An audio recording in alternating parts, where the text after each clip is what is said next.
de toda la humanidad es terriblemente mecanicista, en un 100%. Obviamente tal mecanicidad deviene originalmente de ese satélite que gira alrededor de nuestra Tierra, que se llama Luna. Necesitamos nosotros libertarnos de la vida puramente automática, mecánica. Y es posible libertarnos si creamos dentro de nosotros mismos una luna de tipo psicológico. Bien, es cierto que podemos crear tal luna. Lo importante sería eliminar de nuestra personalidad humana todos esos elementos pesados y torpes que la controlan. Quiero referirme en forma enfática a los agregados psíquicos del orgullo, del engreimiento, de la vanidad, del odio, de la arrogancia, de los celos, etc. Si conseguimos la eliminación de tales agregados, se establecerá en nuestra psiquis un centro de gravedad permanente, un centro de gravedad consciente. Incuestionablemente tal centro es lo que podemos denominar enfáticamente luna psicológica. Obviamente, dicha luna viene a darnos continuidad de propósitos. Entonces ya no andaremos a la deriva en las cuestiones relacionadas con el trabajo sobre sí mismos. Se habrá promovido un cambio extraordinario. Mas eso no es todo. Se hace necesario progresar aún más. Necesitamos crear un sistema solar psicológico dentro de nosotros mismos. Para ello hay que bajar a la novena esfera, al noveno círculo dantesco.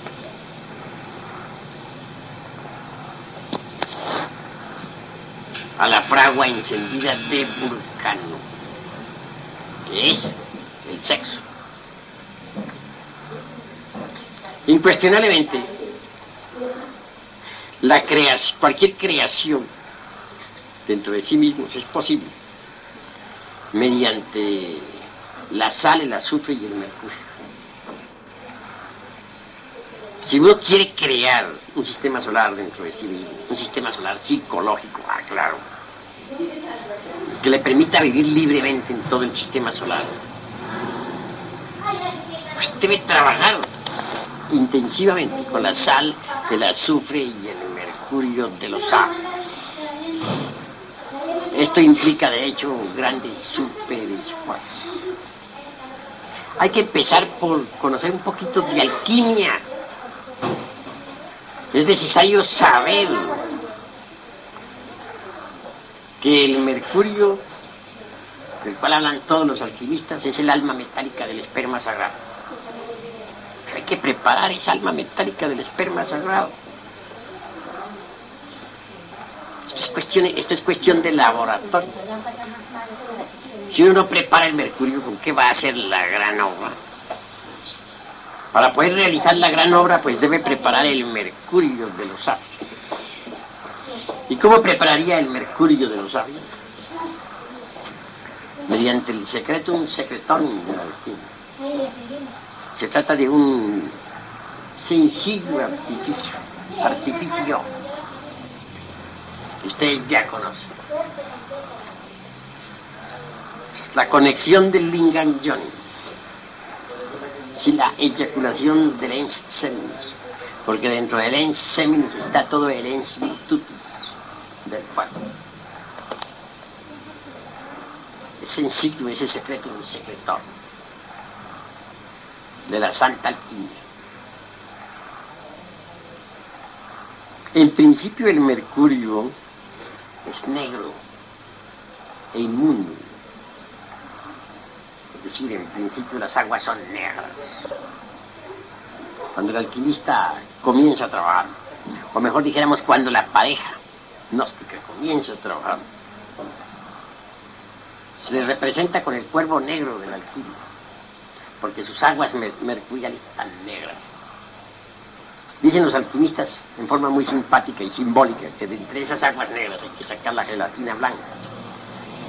Quiere decir que esas aguas negras deben transformarse, convertirse en aguas cristalinas, blancas, puras. ¿Es posible eso? Refinando el sacramento de la Iglesia de Roma. La palabra Roma colocada a la inversa significa amor. El sacramento de la Iglesia del amor es el sexo. Está en el sexo. Se refina el sacramento de la Iglesia de Roma, pues las aguas negras se tornan blancas. Si se dice que en principio nos toca trabajar con el cuervo negro, o que necesitamos blanquear el cuervo, todo dice lo mismo. Volver las aguas negras en blancas, transformarlas mediante la refinación. El gran problema que estoy viendo de todos los hermanitos gnósticos, hombres y mujeres, de todos los matrimonios en general, es que no se preocupan por refinar el sacramento de la Iglesia de Roma. Y están demorándose muchísimo en el despertar del Kundalini. Hay parejas que tienen 10 y 15 años trabajando en la novena esfera y todavía no han recibido el fuego. Eso no está correcto. El fuego hay que recibirlo rápidamente. Los culpables son esas mismas parejas, porque resulta que no refinan el sacramento de la Iglesia de Roma. Realizan la conexión del Lingam Yoni en forma, dijéramos, animalesca. La química la procesan de forma demasiado brutal, animal. Las aguas continúan negras años y años y años enteros, y ahí se estancan. Se están estancando por ese motivo. Pero si se refina el sacramento de la Iglesia de Roma, y se hace del coito, como dijera San Agustín, una forma de la oración, entonces las aguas negras se tornan blancas. Al llegar a ese estado, pues, se recibía en el Egipto sagrado la túnica de Ptah, o sea, de la castidad, túnica blanca, de lino blanco. Las aguas negras han sido simbolizadas, repito, con el cuervo negro, pero las aguas blancas han sido simbolizadas o alegorizadas, para hablar más tarde, con la blanca paloma del Espíritu Santo. Posteriormente hay que convertir las aguas blancas en amarillas, porque el verdadero color del mercurio es el amarillo. Por eso es que al planeta Mercurio lo representan siempre con el color amarillo. Mercurio de los sabios. Al llegar a ese estadio, se dice que las aguas se han convertido en el águila amarilla, o se les alegoriza con el águila amarilla. Las aguas amarillas reciben el azufre siempre. ¿Qué es el azufre? El azufre es el fuego luciférico, fuego sagrado. Ese azufre mezclado con el mercurio, más la sal sublimada que se levanta pues del fondo del vaso hermético, constituyen en sí mismos el vitriolo de los sapos. La palabra vitriolo vale la pena analizarla. Visitan interior in interram rectificatur invenias occultur lapidum. Visita el interior de la tierra, que rectificando hallarás la piedra oculta. ¿Qué clase de piedra? Pues la piedra filosofal. ¿Cuál piedra es esa? La piedra filosofal es el mismo carbunclo rojo. Es el crestos o magnesio interior, revestido con los cuerpos de oro. Esa es la piedra filosofal. Pero hay que rectificar entre las entrañas de la tierra, rebuscar entre ese vidrio líquido, flexible, maleable, para poder fabricar la piedra. De manera que una vez con el mercurio ya preparado, se puede crear los cuerpos existenciales superiores del ser. En una octava superior, tal mercurio sirve para fabricar el cuerpo astral. En una segunda octava nos daría base para fabricar el cuerpo de la mente. En una tercera octava podría darnos base para fabricar el cuerpo de la voluntad consciente, o cuerpo causal. Creados esos cuerpos, se reciben los principios anímicos, espirituales, o étnicos, búdicos, que nos convierte de hecho en hombres, en el sentido más completo de la palabra. Es decir, con tales cuerpos, o sea, tenemos nosotros de hecho ya creado el sistema solar en miniatura dentro de nosotros mismos, aquí y ahora. Nos convertimos en un sistema solar en miniatura, microcósmico, para ser más exacto, microcósmico. Habremos creado el sistema solar psicológico, así como creamos la luna psicológica. Quien posee el sistema solar psicológico dentro de sí mismo es un hombre de verdad. Antes de poseer uno el sistema solar psicológico dentro de sí mismo, antes de haberlo creado, no es hombre. Aunque crea que lo es, no lo es. Es animal intelectual, pero no hombre. Los mejores sabios lo han dado a entender, pero no se atreven a decirlo. No se atreven por miedo. Temen al ridículo. Temen a la reacción de las gentes. Sienten vergüenza. No lo dicen, lo van a entender, pero nada más. A mí francamente me parece que hay que poner las cartas sobre la mesa y decir la verdad, con valor, cueste lo que cueste. Mientras uno no ha creado los cuerpos existenciales superiores dentro de sí mismo, no es hombre.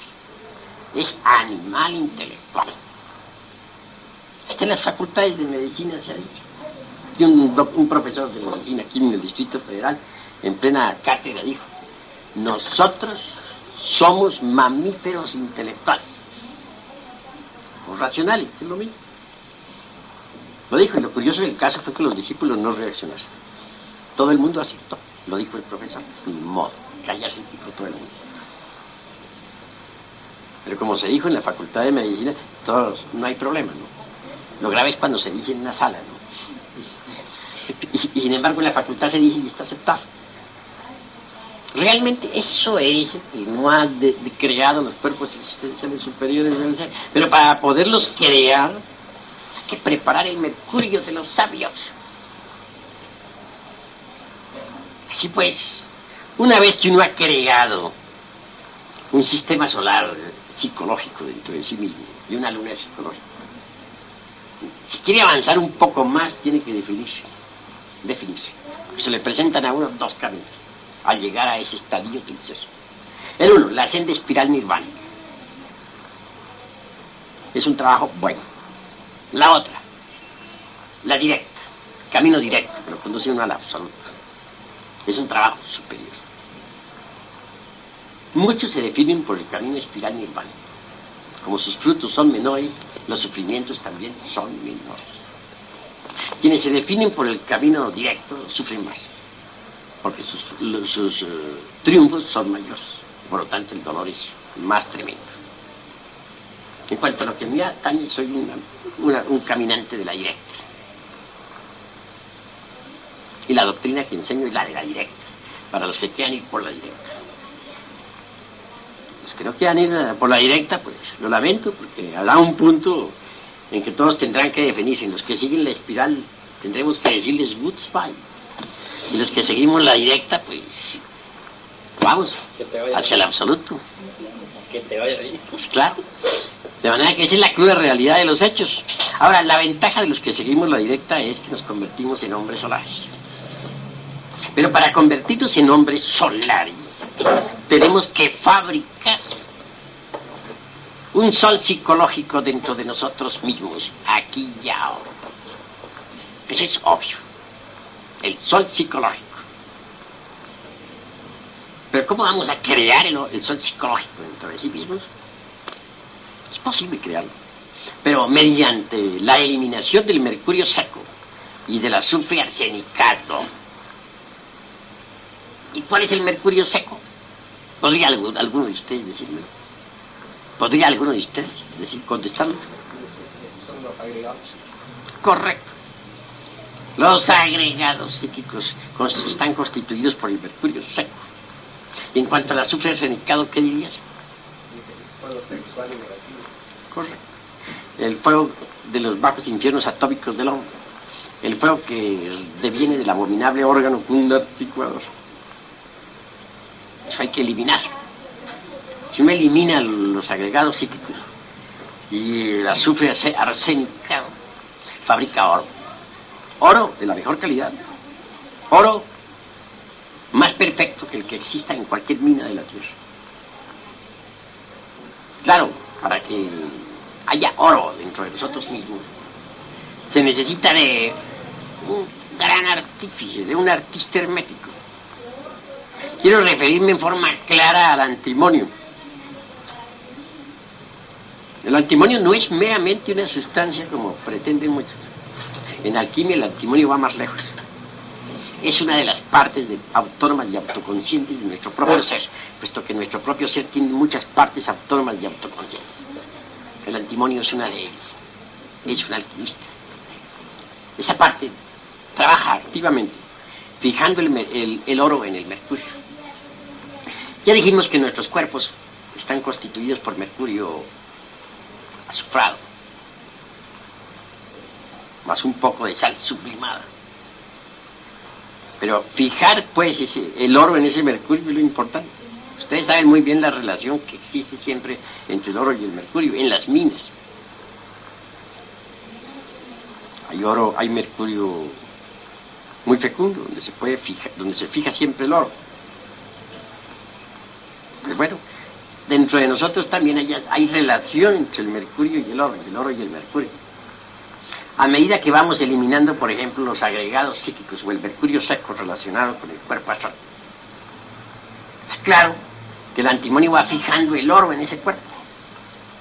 Y llega un instante en que verdaderamente el cuerpo sideral o astral, el famoso eidolon, se convierte en un vehículo finísimo de oro puro, de la mejor calidad. Al llegar a esa etapa es claro que la serpiente se devora al cuerpo astral, se lo traga. Y entonces pasamos a gozar del poder de los chakras ante el cuerpo. Porque una cosa es despertar a la serpiente, ponerle en actividad, y otra cosa es gozar de los chakras. Para poder gozar de los chakras se necesita indispensablemente haber sido devorados por la serpiente.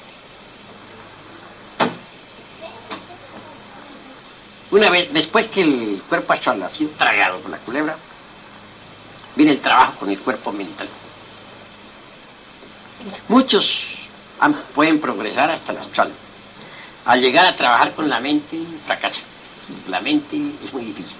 Ustedes saben lo que significa convertir uno su propia mente en una mente de oro, en una mente divinal. La mente es dificilísima y volverla de oro. ¿Cuán difícil es volver la mente de oro? Muchos llegan hasta ahí y ahí fracasan, de ahí no pasan. En mi presente existencia, cuando llegué ahí, fui advertido. Se me dijo, hasta aquí han llegado muchos, pero de aquí para allá es difícil que puedan pasar. Me limité a decir, bueno, voy a intentar. Y me propuse trabajar, eliminar el mercurio seco de la mente. Lo conseguí a través de supremos sacrificios y muy grandes esfuerzos. Y después que aquella mente se tornó en un vehículo de oro, fue tragada por la culebra. Entonces mi mente quedó feliz. El tercer cuerpo que hay que, el cuarto, sí, entre una tercera octava, nos toca trabajar con el causal. Parece increíble que también en el mundo de las causas naturales tengamos mercurio seco. pero lo tenemos. Eliminar el mercurio seco en el mundo causal es muy difícil porque por lo común los agregados psíquicos del mundo causal o del cuerpo causal están vinculados al karma. Y eso es lo grave. Ahí tiene que haber negociaciones para poder eliminar determinados agregados. Super esfuerzos espantosos, más allá de lo normal. Terribles arrepentimientos. Allí es donde tenemos que lavar nuestros pies con la sangre del corazón. Todo eso es gravísimo.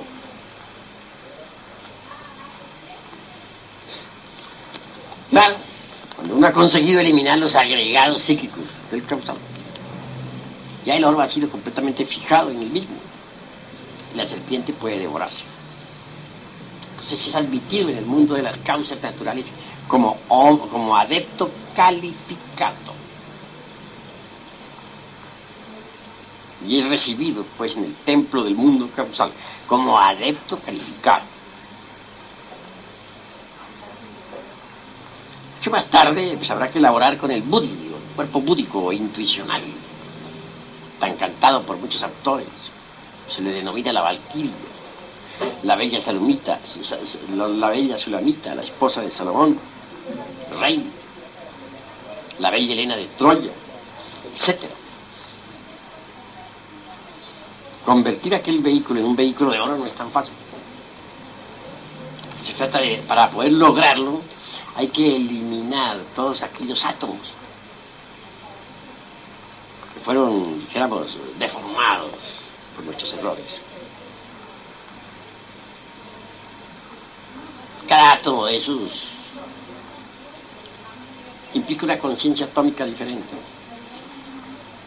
deformada. Es decir, encontramos allí, dijéramos, inteligencias malignas, no propiamente en el budismo, sino en su contraparte por antonomasia.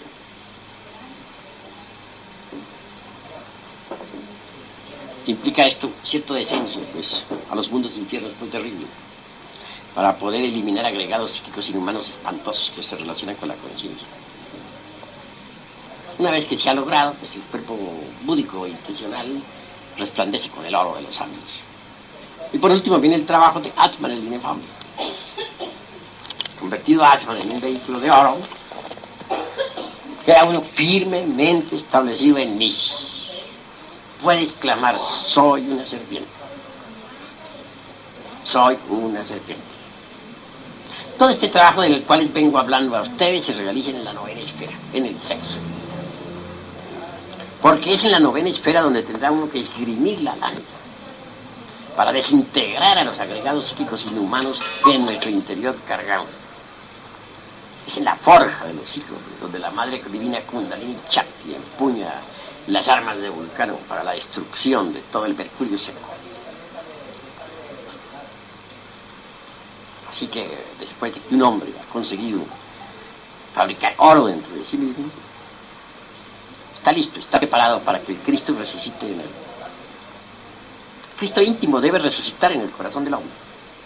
Y una vez que ha resucitado, él se vestirá con esos cuerpos de oro, que en su conjunto constituyen el tosoma helíacon del hombre solar. Revestido él, recubierto con esa envoltura metálica fina de oro puro, viene a la manifestación para trabajar la gran obra del Padre. Lo vital es, pues, llegar a la resurrección.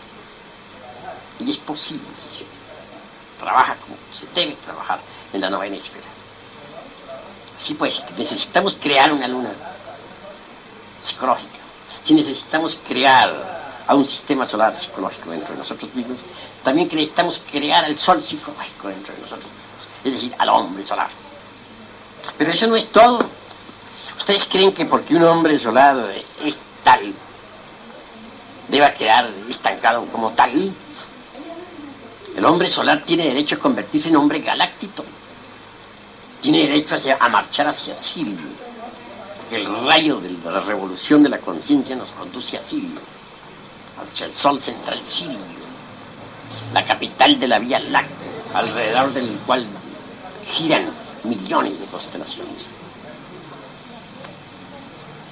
Si un hombre solar quiere convertirse en un hombre galáctico, necesitará inevitablemente crearse una galaxia psicológica dentro de sí mismo.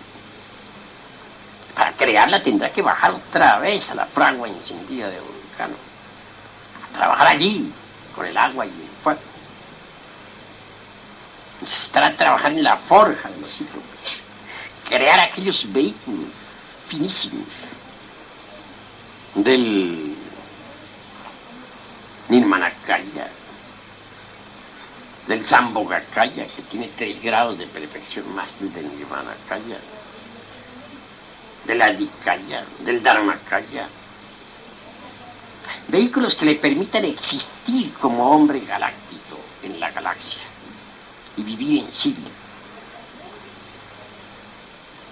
Para eso debe bajar a crear los cuerpos que necesita para convertirse en hombre galáctico. No podría uno ser un hombre galáctico si no poseyera los 4 callos de la alquimia. Una vez que uno los ha creado, se convierte en hombre galáctico.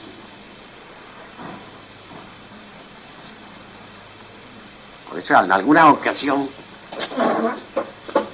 cierta dama adepto preguntaba en sí: ¿podría yo reencarnarme aquí en este mundo? La respuesta fue: imposible. Tú no eres más que un embrión. Para poder vivir en sí es muy difícil. Sí, allá no pueden vivir sino los hombres galácticos. Nada más.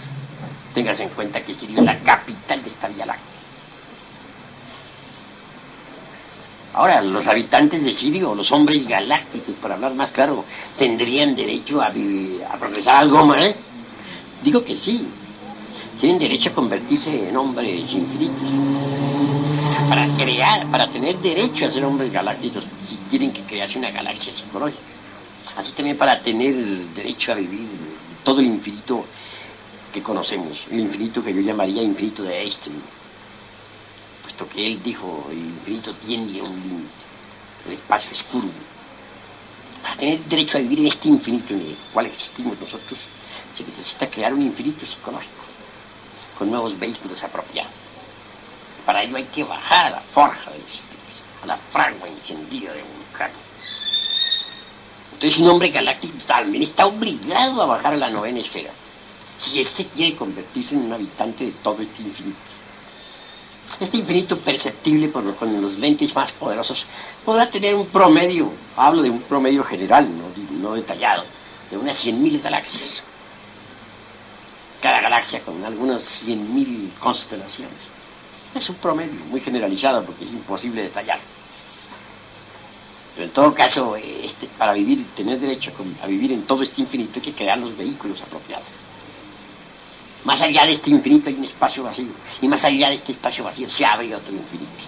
En la Pista y Sofía esto tiene se habla de los varios firmamentos.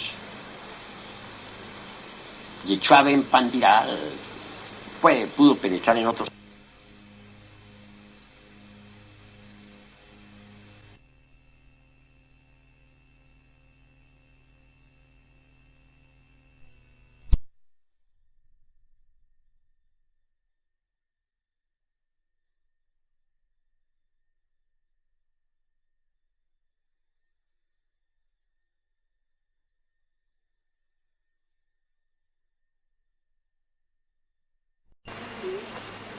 Por debajo de los Ionis,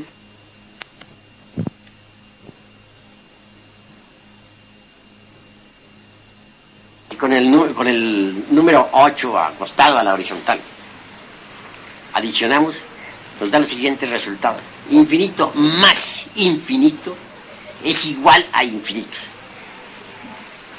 O infinito menos infinito es igual a infinito. O infinito multiplicado por infinito es igual a infinito. O infinito dividido por infinito y resulta infinito. Admite las 4 operaciones y las admite sumas, restas, multiplicaciones y divisiones de infinitos. Maestro, esto tiene que ver entonces con los 7 cosmos. No, estamos hablando de los varios infinitos exclusivamente. De manera que esos varios infinitos pueden existir gracias al infinito, que todo lo sustenta. Pero si dijéramos, un hombre un hombre que ha creado el infinito psicológico y que puede vivir libremente en cualquier mundo de este infinito, ser rey y señor en cualquier mundo de este infinito, desear y pasar al siguiente infinito, necesitaría bajar a la forja de los cíclopes, a crear en su constitución íntima las condiciones necesarias para poder penetrar en el otro infinito. Así que cada vez que uno intente entrar en un nuevo firmamento, debe descender a la fragua encendida de volcán. Esa es la cruda realidad de los hechos. Cada vez que intente subir un nuevo, pasar a un nuevo nivel del ser, más elevado, debe bajar a la fragua encendida de volcán. Y la entrada al absoluto, ¿no? Bueno, el padre es el que viene a definir eso, no el hijo. Por ejemplo, en cuanto a mí, también, de buena gana quisiera ir directo al seno del eterno Padre Cósmico común, es decir, al absoluto, el seno del omnimisericordioso, de la infinitud que todo lo sostiene. Pero, ¿podría yo acaso definirme en eso? Es obvio que no, porque el que manda es el Padre, no yo. Él es un cosmocrator, es el regente del planeta Marte. ¿Podría yo ir a mandarlo a él? Decirle, señor, yo me voy para el absoluto, tú quédate. Él me diría, muchacho grosero, porque me faltas al respeto. Con justa razón, sabrá lo que va a hacer. Uno no puede mandar al padre. El anciano de los días, el viejo de los siglos, sabe lo que es. A nosotros no nos queda más remedio que inclinarnos reverentes ante la voluntad del Padre. Es la cruda realidad de los hechos. Lo que Él diga, ¿qué podemos nosotros decir? Si Él es el que manda, es la parte superior del ser. ¿Cómo podríamos nosotros mandarlo a Él? Así que los que seguimos el camino de los cosmocratores, pues no nos queda más remedio que ir de firmamento en firmamento. Mire, maestro, y con las 12 horas de Apolonio, o 13, son 12 o 13, son trabajos también. ¿13 qué? Horas de Apolonio. Bueno, las horas de Apolonio son 12. Son 12. Los 12 aeones. Porque quien quiera pasar al 13 aeón, tiene que dejar el cuerpo físico, y entonces no podrá ya servir a la humanidad. Vivirá en el aeón 13, que es la región de Atara, hablando en puro sánscrito, preparándose para entrar en el absoluto inmanifestado. Pero si uno quiere servir a la humanidad, debe quedarse en el aeón 12. Eso es obvio. Y en ese aeón 12 es donde se dan todos los infinitos. Pues cada infinito tiene sus aeones. De manera que nuestro infinito tiene sus 12 aeones, sus 13 también. El siguiente infinito tiene también sus propios 12 aeones, sus 13 también. Cada infinito tiene sus aeones. Adelante nosotros estamos muy lejos. Pues realmente nos encontramos demasiado lejos del sagrado sol absoluto. Apenas si llegan las radiaciones aquí del sagrado sol absoluto. Sí. La luna que tenemos que crear, de esa luna psicológica, no está, diremos, no es un factor negativo, la situación nuestra lunar. Pues hoy por hoy somos mecánicos, entes mecánicos, gobernados por los rayos de la luna. Hahnemann puso pues, un principio que es básico. Similian similibus curantor. Lo símil con lo símil se cura. Si el animal intelectual equivocadamente llamado hombre depende estrictamente de la luna, es una criatura lunar, pues deberá, si quiere libertarse de la luna, crearse dentro de sí mismo una luna psicológica, para que se cumpla el principio de Hahnemann. Después de eso, dará el siguiente paso, la creación del sistema solar psicológico. Luego continuará con la creación del sol psicológico. Mucho más tarde con la galaxia psicológica. Por último con el infinito psicológico. Al llegar a esas alturas tendrá que definirse entre entrar en el seno del eterno Padre Cósmico común o pasar al siguiente infinito. Maestro, Eso es siempre si el Padre lo quiere. Si el Padre lo quiere. Porque nosotros no podemos mandar al Padre. Ahora, si el Padre nos ha puesto en este camino a todos nosotros, es para que trabajemos sobre sí mismos, para que logremos, pues, la autorrealización íntima del ser. Pero hay que hacer creación. También hay que eliminar lo que no sirve. Hay que eliminar todo el mercurio seco y el azufre renicado. Cada vez que se baja la forja del ciclo, que usted dice, ¿se baja con la misma técnica o con distintas técnicas? El fundamento de todo el trabajo de la gran obra está en ese sencillo artificio que constituye el secretum secretorum de la ley. En esa simple fórmula, conexión del Lingam y Yonim, sin derramar jamás el vaso de Hermes Trismegisto, el 3 veces grande Dios Ibis de Tot. Ahí es donde está la fórmula. Esa es la fórmula en todo el cosmos. Si uno intenta penetrar un sistema solar desconocido y convertirse en un habitante, el mismo hay que estudiarlo, apreciar desde lejos, recibir algún informe sobre ese sistema solar, saber qué cuerpos o qué vehículos, qué condiciones especiales se necesitan para ingresar en el mismo, prepararse para poder tener derecho a ingresar. Se prepara uno en la forja de los siglos. Tiene que bajar a crear lo que necesita para entrar en ese nuevo sistema solar. Siempre tiene que ser con la sacerdotisa. Siempre, porque no puede ser una fuerza crear. Se necesita 3 fuerzas. Se necesita del santo afirmar, del santo negar y del santo conciliar. Si no se trabaja con las 3 fuerzas, positiva, negativa y neutra, no se puede realizar ninguna creación. Mire, maestro, siendo usted, como dice, el quinto de los 7 y el que más ha sufrido, es señal de que ha bajado varias veces a trabajar con las 3 montañas. Bueno, dentro de mí está el quinto de los 7, que es el ser. Él es el quinto de los 7. Insignificante persona, considero que no tiene ningún valor. No vale fain ser. Lo que importa es el ser. Entonces, ¿qué valdemos nosotros? El ser. ¿Qué valdemos nosotros? El ser es lo que cuenta, lo que vale, no nuestras personas, que no valen nada. Venerable maestro, en cuál de estas etapas se logra trascender el signo zodiacal, las influencias planetarias? O sea, hay una etapa en la cual el ser dejará ya el signo que tenga o las influencias planetarias las podrá neutralizar. ¿Sí? ¿Ya con la luna psicológica se logra eso? No, ni con el sistema planetario psicológico se logra eso, tampoco. Pero sí se logra cuando se convierte uno en un hombre solar. Creando el sol absoluto. Tiene uno que crear el sol psicológico dentro de sí mismo. Creado el sol psicológico dentro de sí mismo puede independizarse del zodiaco. Perdón, se refiere al zodiaco del sistema primero.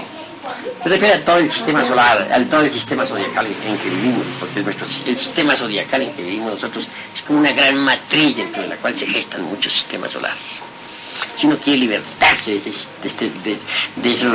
ese zodiaco, necesita independizarse, y solamente se puede independizar mediante la creación del hombre solar. El hombre solar es rey del zodiaco, puede gobernar todo el zodiaco. Pero para poderse independizar del zodiaco, debe crear dentro de sí mismo el sol psicológico. Y si se quiere ir más lejos, pues tiene que convertirse ya en un hombre galáctico. Uno no podría convertirse en un hombre galáctico si no crea la galaxia psicológica dentro de sí mismo. Tiene que crear vehículos nuevos. Tiene que crear los 4 kayas. Si no ha creado los 4 kayas, ¿cómo puede darse el lujo de convertirse en un habitante de Sirio? Los habitantes de Sirio poseen los 4 kayas mencionados en el esoterismo sánscrito. Venerable maestro, ¿nos quiere declarar de una forma más asequible qué suponen los 4 kayas en sí, a nuestro entendimiento? Son 4 vehículos de orden superior. Por ejemplo, el de Nirmanakaya es el que ha renunciado al nirvana por amor a la humanidad. Y después de muchos nirvanas ganados y perdidos por amor a la humanidad, dice la Blavatsky, se gana el derecho a vivir en un mundo de supernirvánicas felicidad. El de Sambhogakaya tiene 3 grados más de perfección que el de Nirmanakaya. Mucho más allá del Sambhogakaya, que tiene 3 grados más de perfección, está pues el de Adhikaya. Es un vehículo pues de inteligencia, un vehículo de genialidad. Y mucho más allá de la Adhikaya está el de Dharmakaya, de recompensa, premio total. Quien ha llegado a esas alturas, de hecho, puede vivir en toda la galaxia. Ha creado la galaxia psicológica dentro de sí mismo. Muy agradecido, ¿verdad? De manera que, hermanos, hay grados y grados. Pero sí les digo una gran verdad. Si uno no elimina todo el mercurio seco que lleva en su interior, es decir, los agregados psíquicos inhumanos que en nuestro interior cargamos, se fracasará lamentablemente. Se convertiría uno, de hecho, pues en un Hanasmussen con doble centro de gravedad. En un fracaso cósmico, en un aborto de la Madre Divina Kundalini. Uno necesita eliminar todos los agregados psíquicos que personifican a nuestros errores. En tanto no lo haya hecho, tendrá que vivir en estado de inconsciencia. Todo bodhisattva caído es un Hanasmussen. De hecho que sí, porque tiene doble centro de gravedad. El uno es el del bodhisattva, en sí mismo. El otro es el del ego. Luego entonces posee doble centro de gravedad. Y va mal. Maestro, ¿puedo hacer una pregunta? Sí, en el trabajo de la forja, de los ciclos, el complemento, cuando uno se ha casado, diremos así, un poco mecánicamente, ¿cuál es la situación cuando se ingresa en este camino, en este sendero, y no hay un complemento perfecto o aproximado, no sé cómo decir? ¿Qué se puede hacer? ¿O qué se debe hacer? Pues realmente, el matrimonio mecanicista es el platillo del día. Pues toda la tierra está llena de matrimonios mecanicistas. Pero si se ingresan, Con permiso. hay que tornarse consciente. Hay que comprender primero que todo la doctrina.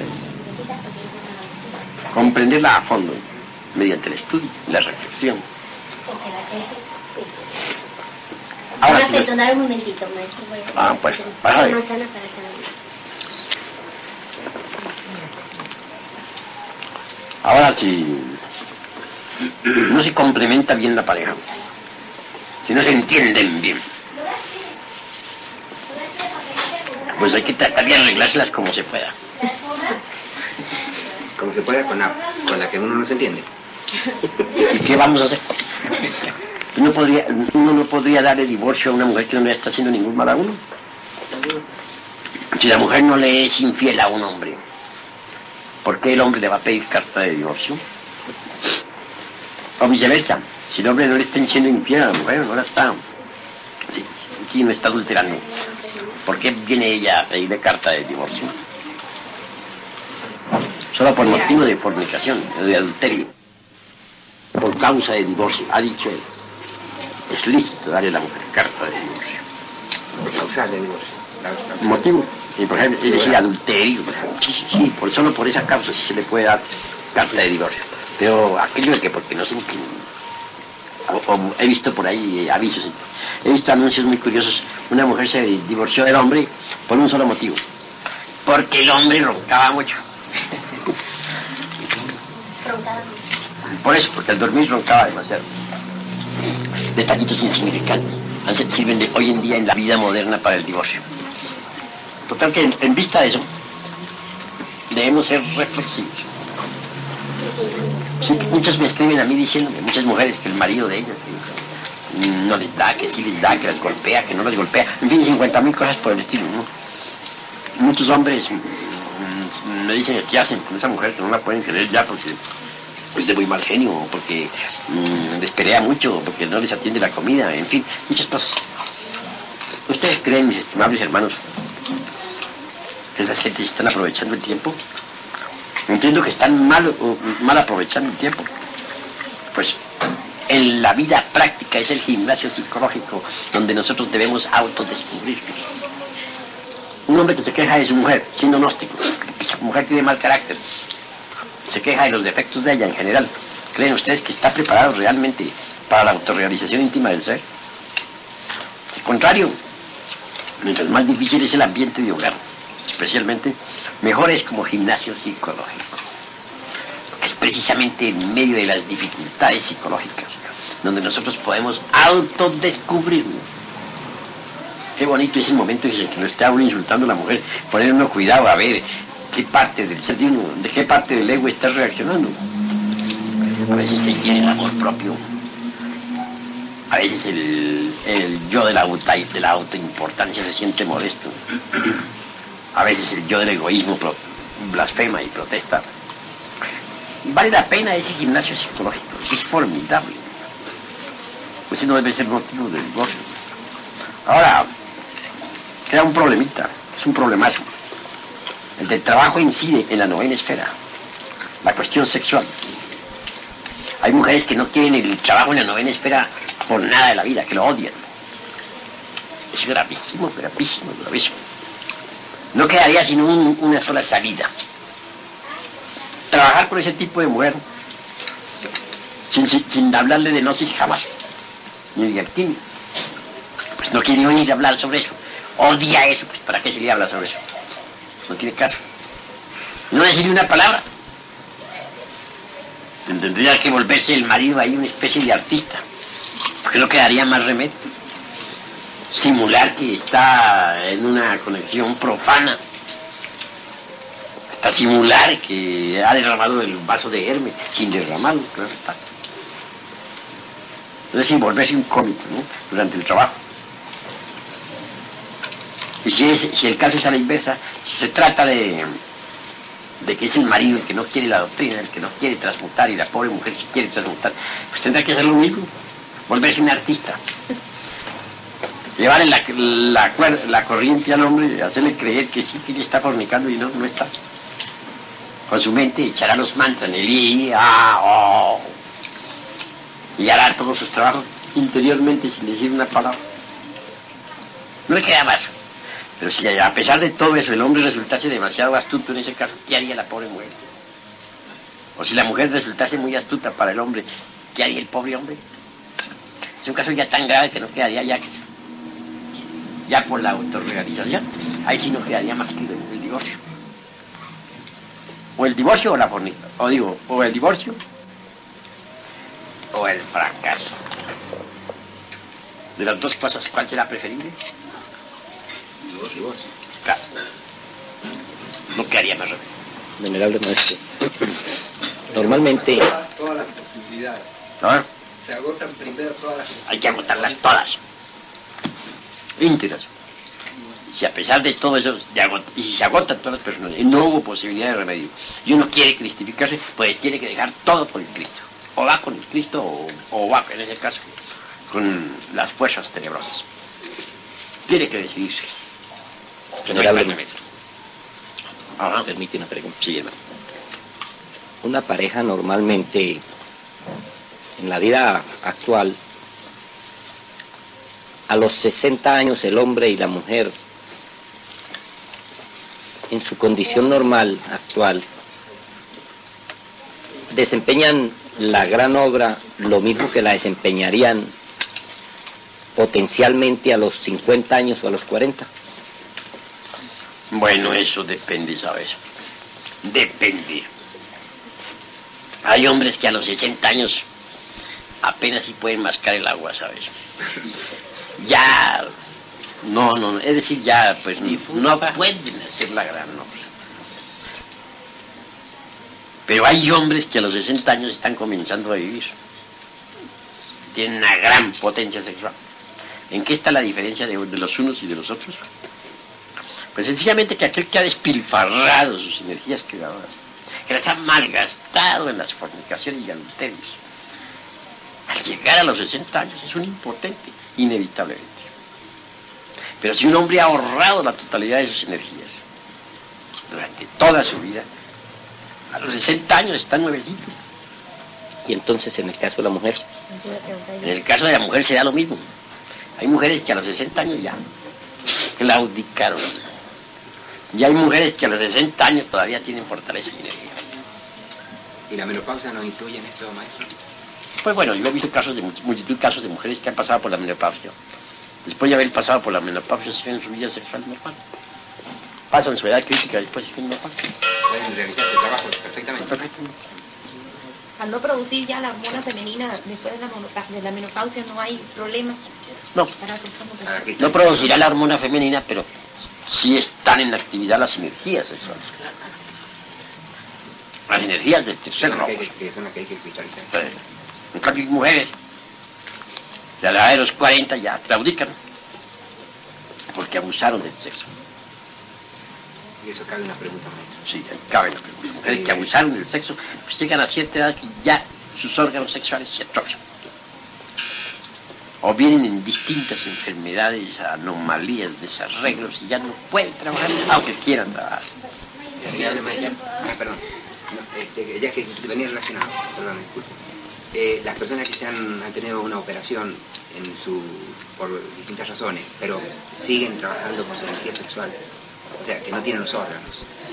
Porque eso hay una duda que se ha planteado con un misionero, que ha dicho categóricamente, no voy a nombrar el misionero, que la persona que ha sufrido la amputación de su órgano sexual no tiene ninguna posibilidad de trabajo. Quisiera su palabra. Pasen, hermanos. Pasen, bendición. Pasen. Sigan, hermanos. Pues voy a decirles a ustedes una gran verdad, aplicable a los dos sexos. Si a un hombre lo vuelven eunuco, ese hombre ya no puede trabajar, también espera. ¿Cómo haría para trabajar? O sea, a una mujer también le extirpan sus ovarios. ¿En qué situación quedaría? ¿No es en la misma de un eunuco? ¿Puede acaso un eunuco, sea macho o hembra, trabajar con la energía creadora del tercer logos? Obviamente no. No es posible. En ese caso, pues a la mujer no le queda más remedio dedicarse a trabajar sobre la disolución del ego hasta donde le sea posible. Aprovechar el tiempo para que en la futura existencia nazca más consciente y poder continuar en su trabajo. Es la realidad de los hechos. Esa pregunta es... venerable maestro, en ese mismo orden, hay ciertas interpretaciones que no se conciben claramente en relación al estado homosexual. ¿Nos quiere usted definir eso de una manera radical? Un homosexual declarado o una lesbiana declarada tiene la posibilidad de recuperarse aún trabajando en la gran obra, la posibilidad, la potencialidad. La respuesta es un poco dolorosa. Ustedes han conocido, algunos de ustedes alguna vez en la vida, a un homosexual perfectamente regenerado. El homosexual que se regenera deja de ser homosexual. ¿Tú has conocido a algún homosexual que en la vida haya dejado de ser homosexual? ¿De verdad en un 100%? No lo hay. Porque es una semilla degenerada. Está podrida. No se puede hacer de nuevo porque está podrida. Así que hay semillas vegetales degeneradas que no germinan, aunque se siembren en muy buena tierra y en las mejores condiciones, no germinan porque están degeneradas.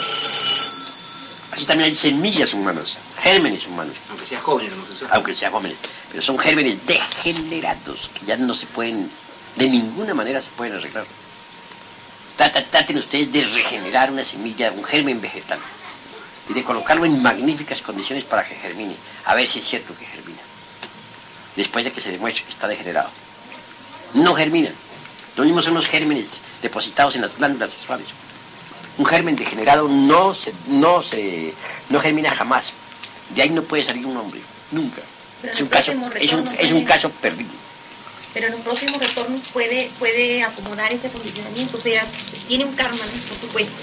Entonces en la próxima, pagando ese karma, puede modificar y ya lograr ser, o en próximos retornos, ser otra vez normal para poder trabajar. Podría va darse. en involución completa. Podría darse el caso, tal vez mediante un gran arrepentimiento y un gran dolor en futura existencia, tuviera un cuerpo muy normal. Puede haber pasado por un gran dolor. Yo tengo una amiga Es posible. psicóloga que ella se ha dedicado a trabajar, a tratar homosexuales para ver si puede regenerar, y en su larga vida de experiencia como psicóloga nunca ha conseguido un solo caso. Es completamente imposible. Son semillas degeneradas. A ver, a tu amiga, dile que no pierda su tiempo tontamente. Eso es imposible. Semilla degenerada está degenerada.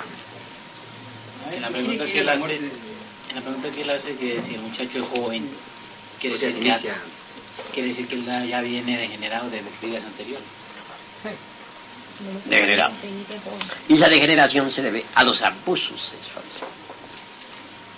Si un individuo abusa del sexo, puede venir en una nueva existencia ya degenerado, con un germen degenerado, por el abuso. ¿Tiene que ir a la muerte segunda? Normalmente los infrasexuales del homosexualismo y del lesbianismo ingresan en la involución sumergida de los mundos espirituales. Raros son los casos en que mediante un supremo dolor se arrepientan y en una nueva existencia nazcan en un vehículo normal. Son muy raros. Se pueden contar con los dedos de la mano y sobran dedos. General de Maestro. La posibilidad de regenerar. O sea, no existe la posibilidad de un homosexual que, por ejemplo, dándose cuenta en base a su anhelo espiritual, empiece a trabajar correctamente con el sexo, etcétera, etcétera, etcétera. O con el conocimiento de la O sea, gnosis, que, por ejemplo. por ejemplo, un homosexual que llegue al conocimiento gnóstico, ¿no? Y que se da cuenta, bueno, que de todo su error. Entonces que empieza a trabajar totalmente al revés de como trabajaba. ¿Puede haber algo de regeneración sobre esa degeneración? Voy a decir, Posibilidad. hasta ahora, mejor dicho, yo pensé mucho y a veces estuve de acuerdo con tu concepto.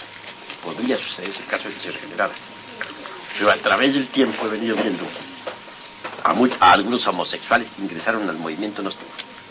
Nunca se regeneraron. Jamás. Ni aun con el conocimiento. Hubo un homosexual que se arrepintió en pleno templo, que juró, que firmó y hasta juró con sangre no volver a ser homosexual. No cumplió su juramento. Y aun estando dentro de la gnosis. Y se le dijo que tomara mujer para que se regenerara. Nunca la tomó. Y, y ya debe estar a estas horas de la vida ya un hombre viejo, continúa siendo homosexual. De manera que está visto hasta la saciedad que no se regenera.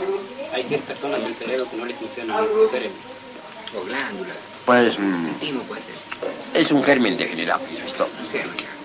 General de Maestro, ¿se puede pensar que una humanidad, en el estado de nuestra humanidad actual, si tuviese tiempo,